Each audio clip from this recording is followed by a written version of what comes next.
Hi there, Tracy Kanoski, www.healthylifestylesmt.com. And I love finding root causes, the thing that really makes people sick. And this video blog today is for all of those of you who feel like you try so hard to get well, and you exercise if you can, you eat right, you're buying more and more organic, you're taking bucket loads of supplements right, you know who you are. So this video is for you guys, and the conditions that I'm talking about or going to talk about and how this all relates together and the root causes are things like mental health disorders. So by that I mean depression, anxiety, panic disorders, could be as serious as bipolar or schizophrenia. Okay, so mental health things. Also talking about fatigue, like chronic fatigue syndrome, fibromyalgia, things where the mitochondria aren't getting the nutrients that they need, and you're taking CoQ10 and ribose and creatinine, carnitine, those kinds of things, and but really, what's the root cause, right?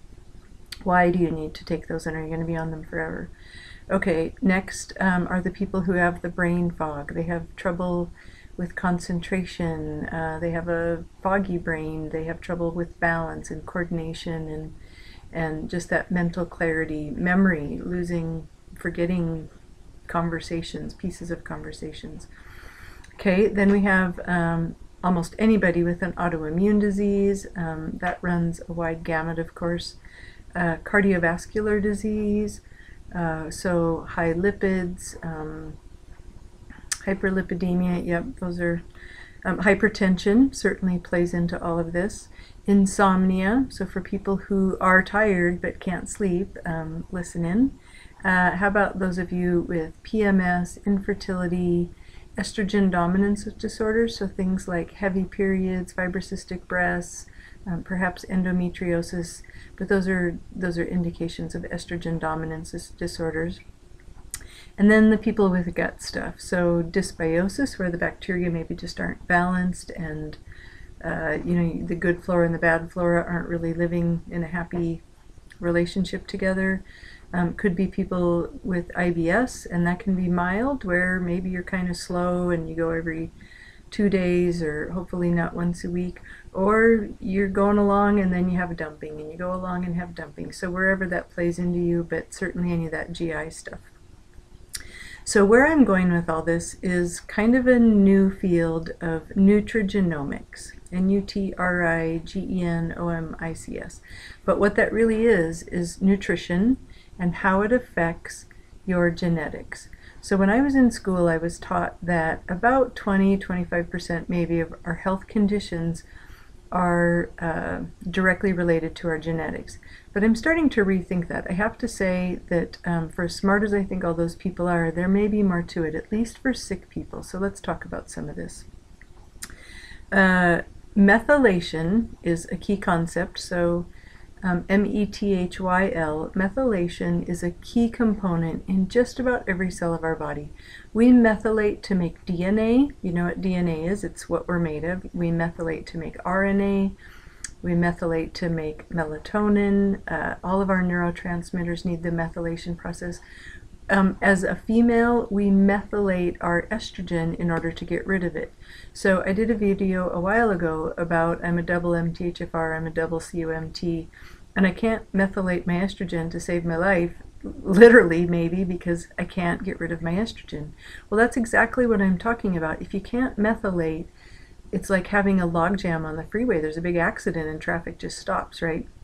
So what I'm talking about in real clear, simple language, I hope, is that by understanding those genetics of MTHFRs and COMTs and NOSs and BHMTs, and if you've been studying genetics, you know what I'm talking about, and if not, it's okay. There's no quiz later, but what I'm trying to get you to see is that there's a lot more to understanding our genetics and being able to support those weak links. So methylation does all these important things. It helps us with all of our neurotransmitters. So here's why. It helps us make melatonin. It's involved in being able to make GABA, GABA, which is that hormone that makes us feel nice and calm, and we'd all like to have more of.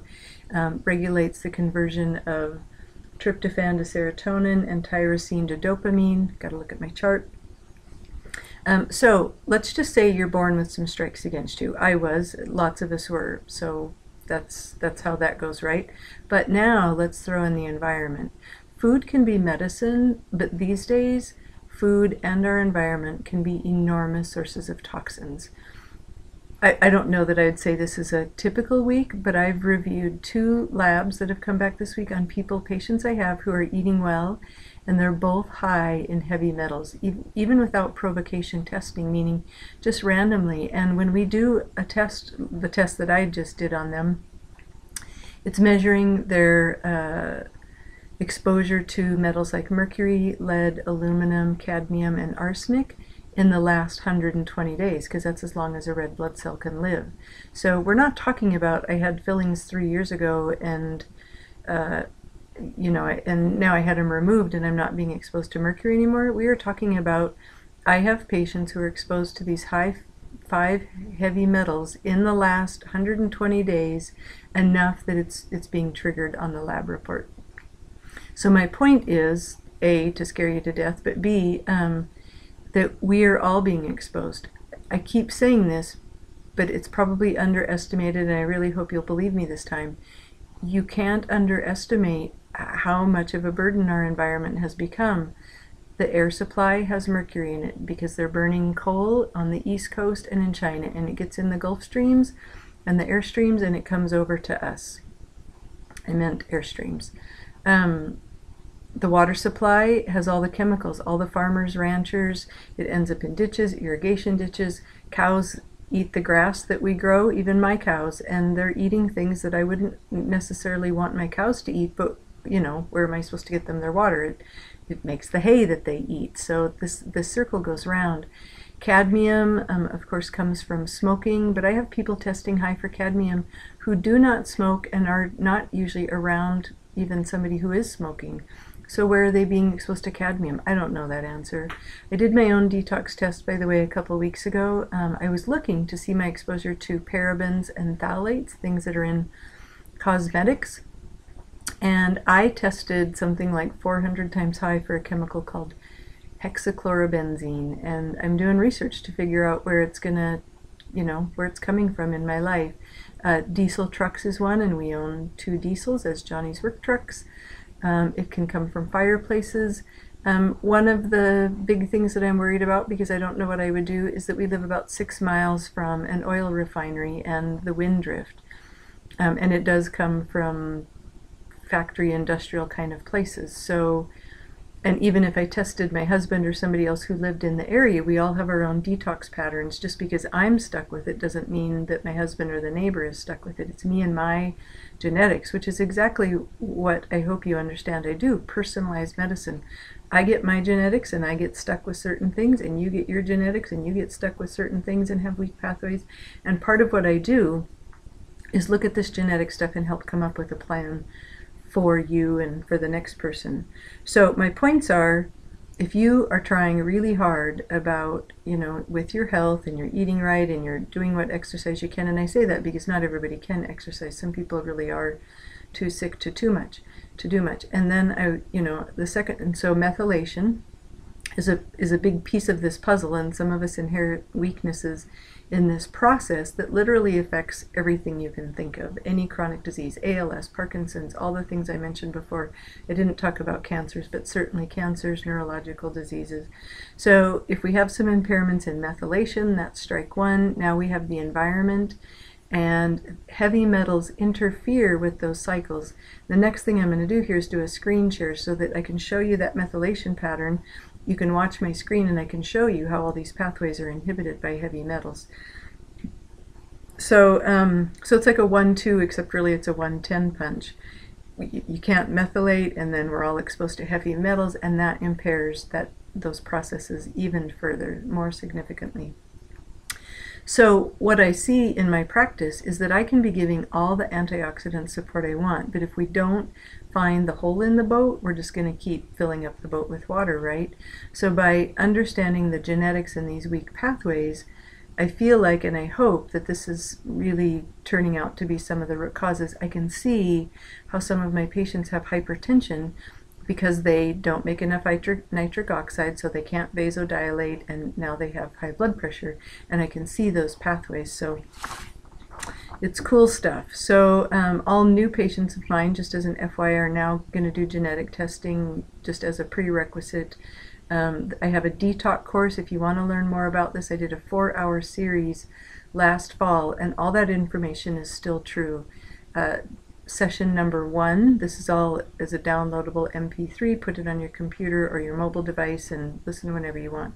Session 1 is about our life, cosmetics, things in your home, things you probably don't know about. And every single week when I have a new patient, I talk to them about their pans and their cosmetics and their lotions and dryer sheets, and that list goes on and on. It's a little overwhelming, but it's stuff you need to do, and I hope you're getting that. Session number 2 is about the environment, so water and air supply, in particular amalgams and what's happening that way. Number 3 is about laboratory testing, some things you could do with your regular provider, tests that I offer through my practice. And then session 4 are lifestyle things you can start doing. And those are a general recommendation, because it's not a one-size-fits-all. I just had a patient the other day, and when we were looking at her pathway, she doesn't have much methionine, she can't make very much SAMe, and she's drinking bucket loads of green tea because she thinks it's great for her, right? But green tea, the ECGC, inhibits the next step of that pathway, so she's actually hurting herself by doing green tea. And I'm not telling you all to stop drinking green tea, but I am trying to say that you have to look at this. You have to have some testing and understand the genetics in order to know who can drink green tea and who can't. There's lots of people who can and should. So genetic testing, there's a detox class. It's on my website. Again, www.healthylifestylesmt.com, and look for the orange bar, and it says e-learning, and so it's in there. And I'm still working on fixing guts, because above all else, you have to have a healthy gut. Your gut is where your neurotransmitters are made. So even without all the genetic stuff, and maybe that's why fixing the gut works so well, but if I can get rid of dysbiosis, H. pylori, parasites, yeast overgrowth, whatever the case may be, I'm removing some of the wet blankets off those pathways, or unblocking the freeway, if that's how you want to think about it. But anyway, so I hope that for those of you who are sick, that this gives you something to think about, things to go talk to your doctor about, things to research, because I think, you know, there's more information out there, and putting more drugs into the system, by the way, is just not going to help. It's going to overwhelm your liver, and he's already smothering in everything else that's going on, because when you have a gut that's inflamed and creating toxins, and, you know, his job is to detox all of this stuff that's going wrong, and he's working as hard as he can, believe me, and giving him more things to you know, get rid of isn't really helping. So anyway, little soapbox, but again, I hope this is encouraging and gives you that are chronically sick some things to think about. And this message won't be for all of you out there. I hope lots of you are healthy, I really do. But whoever you know who's chronically sick, I hope you'll think about forwarding this to them. So that's it. See you next week.